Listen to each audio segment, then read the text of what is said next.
Guess whose birthday was on July 18th? Yep, you got it. My role model, Nelson Mandela. Hey guys, I'm Tats, and welcome back to my 4th vlog. Last Sunday was my birthday, and I celebrated by giving a research presentation at a symposium. Do you guys get stage fright? Because I really do. To the point where I took a speech class in university, went to the Toastmasters for a few sessions, signed up for every talent show and presentation I could find in university, joined an a cappella team. And honestly, part of my incentive of making a vlog is to become a better public speaker as well. And maybe it worked because I apparently did pretty well with my presentation, even though I was very nervous. So that was a very fun presentation. I got to take home a few of the leftover lunch boxes. And then in the afternoon, I played spike ball with my house fam. First time playing that game, really interesting. And then for dinner, we got together with our whole med fam from 1st year through 4th year at a Vietnamese restaurant, and Xander treated me to the meal. Oh, and a few days later, Kidoba gave me a free birthday taco. So if you have a birthday coming up, you can download whatever Kidoba app and go there within a week of your birthday. I am not sponsored by Kidoba, but here's your chance, Kidoba. So now I'm 26. It's all downhill from here, folks. I'm kidding. I got big plans. And it turns out one of them is to leave as many biological offsprings on this planet as possible. So I had my second screening session and medical interview last Tuesday. And they gave me a whole bunch of paperwork that explains things and for me to sign. So let me explain to you how sperm banks work. So to get accepted into the program, you have to go through 3 screening processes. The first one, they just check if you have enough sperm counts and if they're motile. And then step 2, they do a genetic screening of your sperm. So let me show you. They sent my sperm to New York somewhere to do a lab test of 300 congenital diseases. The only one I might suspect is this familial hypercholesterolemia, because I know I am at risk for high cholesterol, but it's very normal to be a carrier, meaning you're a heterozygote for some congenital disease, but don't show symptoms because you're just a carrier. They exclude people who are carriers for certain rare diseases, but turns out I don't have any of that, so that's good. The next session I have on Tuesday is, I think, further medical interview and a professional photography, which they pay me $300 to get, a headshot, full body shot, hand shot to see for webbing, and do a personality inventory test, my favorite part. They're gonna have me take the Myers-Briggs, which I am a fanatic of. I am an INFP, for those of you who are curious. I bet not the majority of you. What was interesting about the last session is that I negotiated my price. The baseline was $125 per specimen collection. I was like, but you know, that's average genes. Here, I'm kidding. It was like, most specimens are apparently sold at similar prices to clients. But my argument was that I'm driving all the way to Minneapolis and back, 3 hours round trip. So I requested a compensation of $200 instead of $125, and they accepted it. Which means I'll be making $5,500 in the next 6 months. But wait, how many children can you conceive with your sperm? Good question. 25 in America plus 10 internationally. So this cryobank is connected with countries like Canada, Israel, Ireland, so who knows where the little tots are gonna be produced.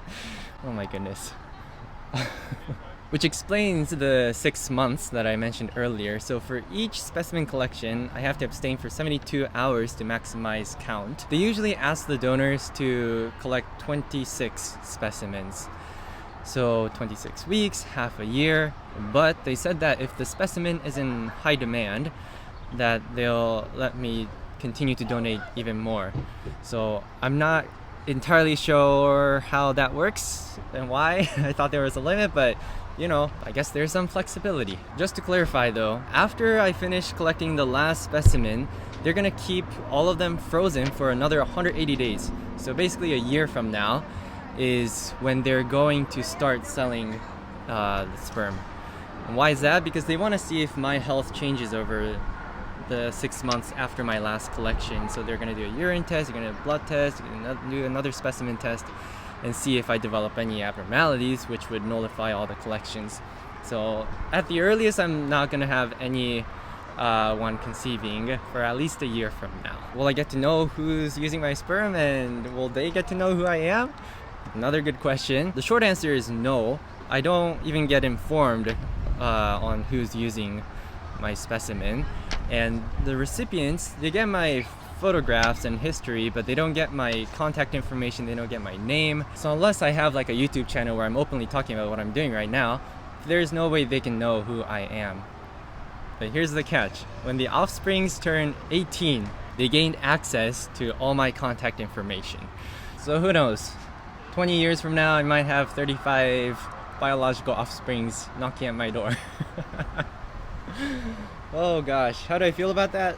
Honestly, pretty uncomfortable, and if you know me, I am driven to discomfort that does not lead to legal or physical harm.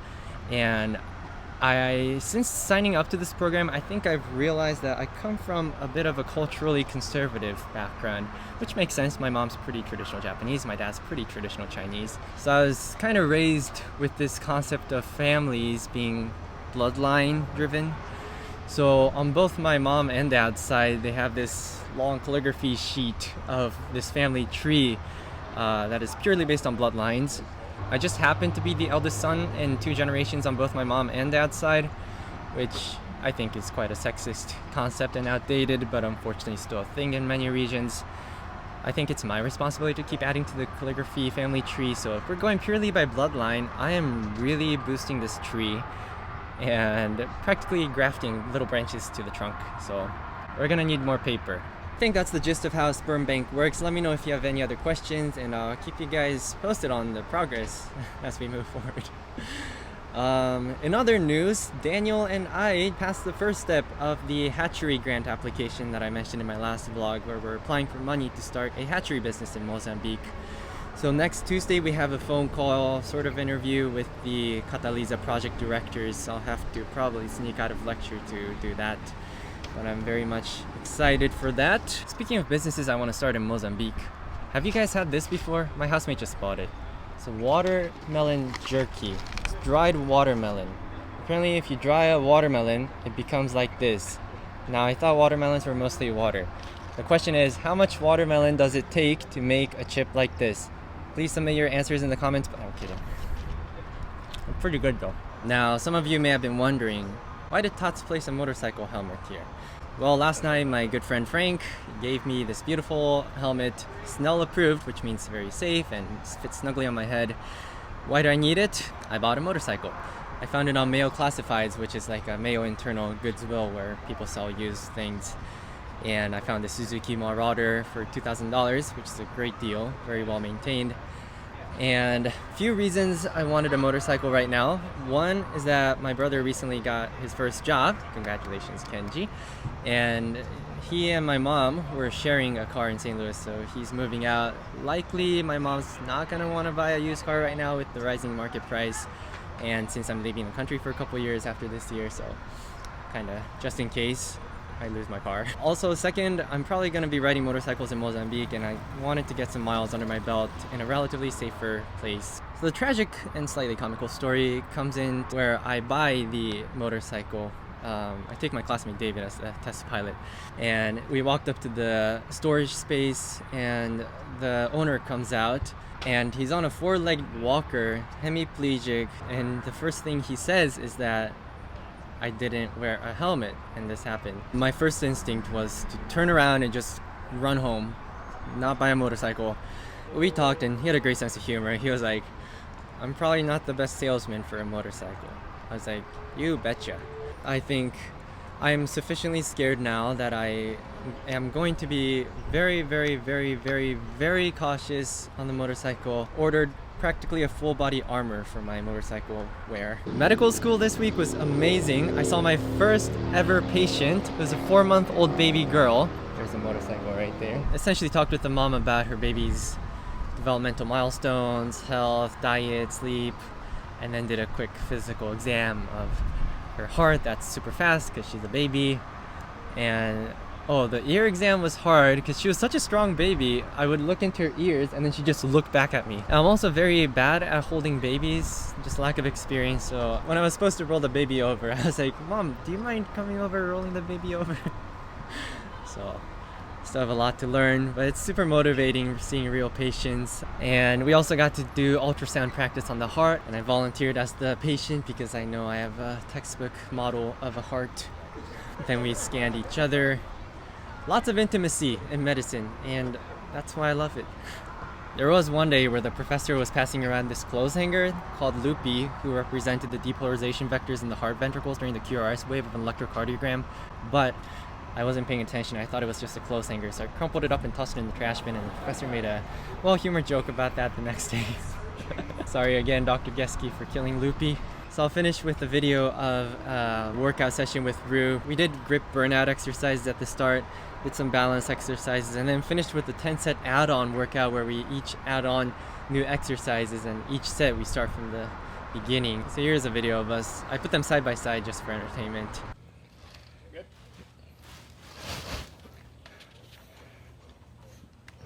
Good, buddy.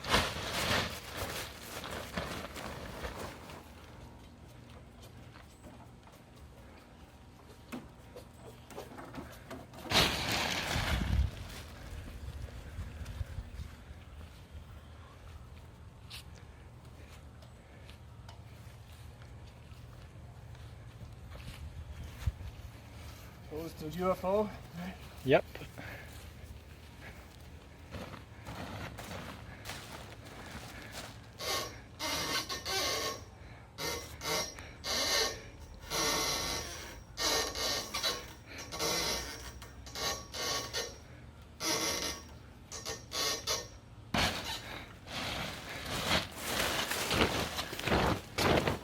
And then the killer.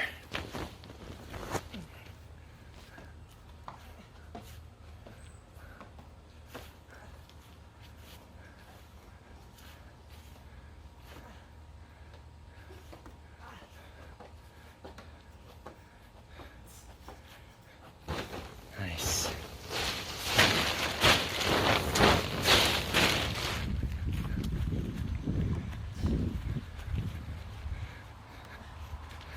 Last one.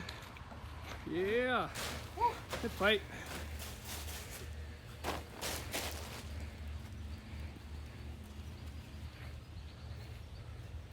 Nice.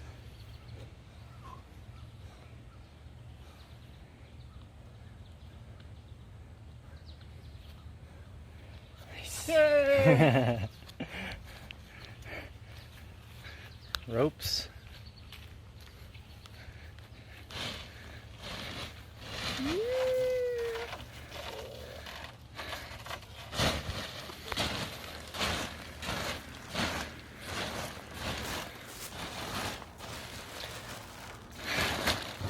Oh. Forgot that doesn't have a spring. Yeah. Knees to wrist.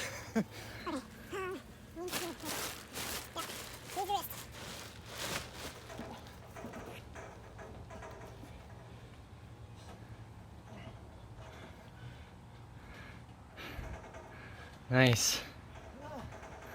Two more. Nice.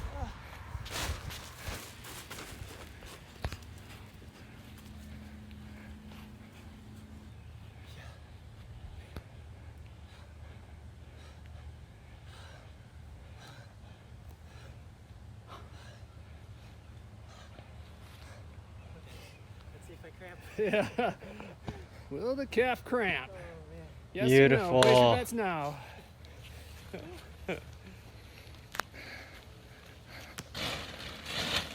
Last one. Oh! Should cramp? No, no cramps. All right, well, that's good. 10th set. 10 more squats in.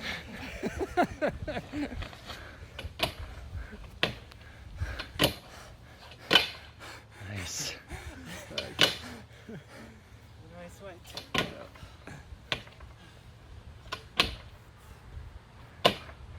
Perfect. Nice.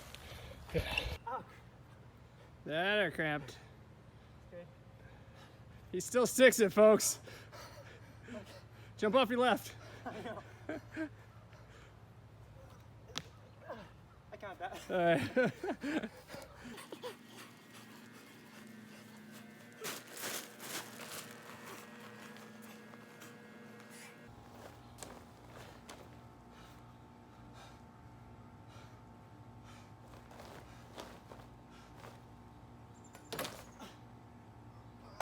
Nice. Nice. Yeah, buddy. I'm alright. So I think that's it for this week. As usual, let me know if there's anything you'd like me to talk about, and click subscribe so you don't miss my weekly vlogs released on Saturdays. And I'll see you guys next week where I talk about another job I'm starting.